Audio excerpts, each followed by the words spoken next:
असं आहे, काही गोष्टी ठाकरेंच्या कानातनं तोंडातनं ऐकल्या की महाराष्ट्राच्या कानाला बरं वाटतं. मी या भूमिकेवर ठाम होतो की औरंगजेबाची कबर ही महाराज शंभूराजे आणि ताराराणी यांच्या शौर्याची निशाणी आहे.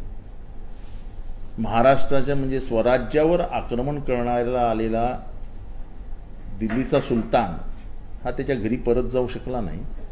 त्याचं थडगं आम्ही महाराष्ट्रात उभारलं, त्याला या मातीत गाडला. ती आमच्या शौर्याची निशाणी आहे.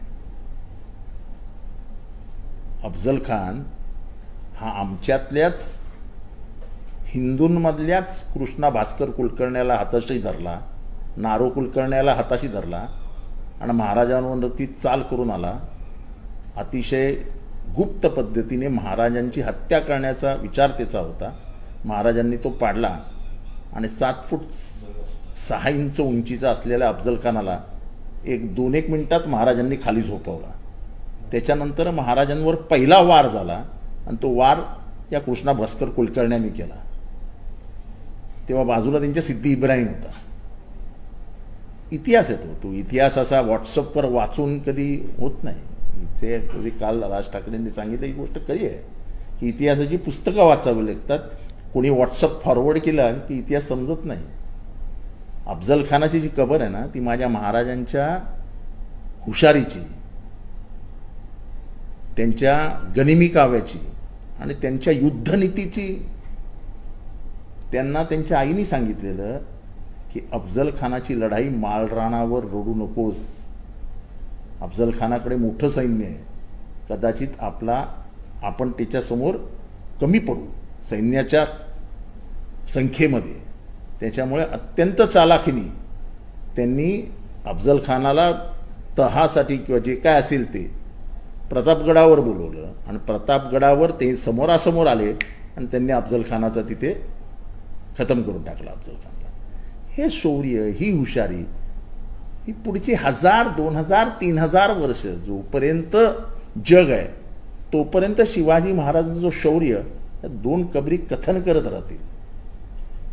या 2 कबरी कथन करत राहतील. तुम्हाला तेच पुसायचं आहे. तुम्हाला त्या कबरी उखडायच्या नाही आहेत. तुम्हाला शिवाजी महाराज पुसायचे. तुम्हाला संभाजीराजे खुपतात. तुम्हाला संभाजीराजे खुपतात. इथला एक वर्ग आहे ज्यांना संभाजीराजे खुपत असतात.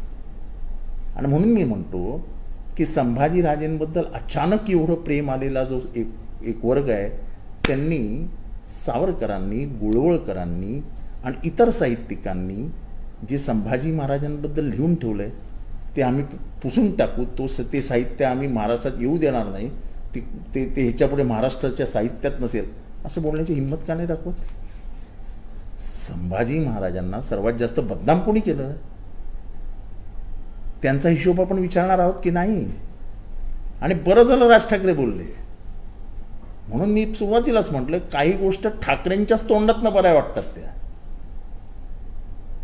अरे मराठ्यांचा इतिहास येतो आणि मराठा म्हणजे मराठा नाही, मराठा ही महाराष्ट्राची ओळख आहे. मराठाला मी जात मानतच नाही. पंजाब, सिंध, गुजरात, मराठा हे जनगण मनमध्ये जेव्हा म्हटलं गेलं तेव्हा मराठा हा मराठी माणसाची ओळख होती. यशवंतराव चव्हाणांना विचारलं महाराष्ट्र स्थापन झाल्यावर हे राज्य कोणाचं असेल, मराठ्यांचं की मराठी माणसाचं? तेव्हा यशवंतराव चव्हाण म्हणाले की मराठी माणसाचं राज्य असेल.